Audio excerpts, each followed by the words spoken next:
walaalayaal bal aynu u fiirsano ninkan waxa uu gaadhay da waanu indhala yahay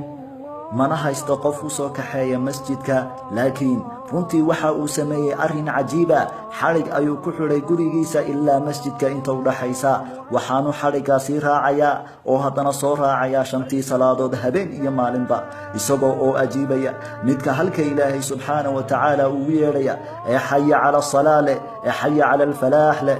ukaalaya salaada war liibaanta ukaalaya wallaahi waa liibaan iyo nolol wanaagsan oo sacaado ah iyo nuur iyo guul inuu qofku xafido shanta salaadood isagoo ku xafiday guri ka mid ah guryaha ilaahay subxaanahu wa tacaala walaalayaal maxaa u soo dhaqaajiyay ninkan aad u jeedaan ee ku kallifay inuu soo raaco xadhigga habeen iyo maalinba shanta salaadood naftiisa uma cudur daarin maxaa yeelay waxa uu maqlay xadiiska rasuulku sallallahu alayhi wasallam yiri todoba ilaahay baa u hareynaya yawm alqiyaama maalinta harkiisa mooyaane aanu har kale jirin todobada rasuulku sallallahu alayhi wasallam wuxuu ku daray nin qalbigiisu ku xidhay masjidka rasuulkuna sallallahu alayhi wasallam wuxuu yiri indhaku qabowsigayga waxa laga yeelay salaada hadii arin muruga gelisa rasuulka sallallahu alayhi wasallam wuxuu oranayay arihna biha ya bilal noogu raaxay bilaalow salaadii waa mid raaxa laga helayo adigan dayacay salaadow adigan ka tagay salaadow adigan dib u dhigay salaadahow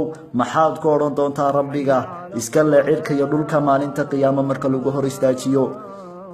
amalka ugu horeeya ee adoonka laga xisaabinaya waa salaada maalinta qiyaame Umar bin Khattab radiyallahu ta'ala anhu wuxuu yiri nasiibkuma laha islaamnimada dhexdeeda ciday dayacda salaada rasuulkuna sallallahu alayhi wasallam wuxuu yiri anaga iyo gaalada waxay noo dhaxeeyay ahdiga waa salaada qofkii ka tagaa uu gaalo walaalahay maqlayo wallahi hadii aynu rabno nolol wanaagsan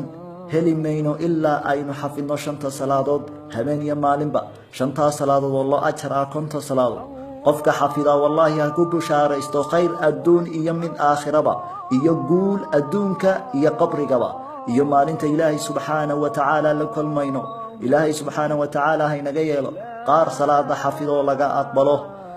walaala qof kasto muslina oo maqlaya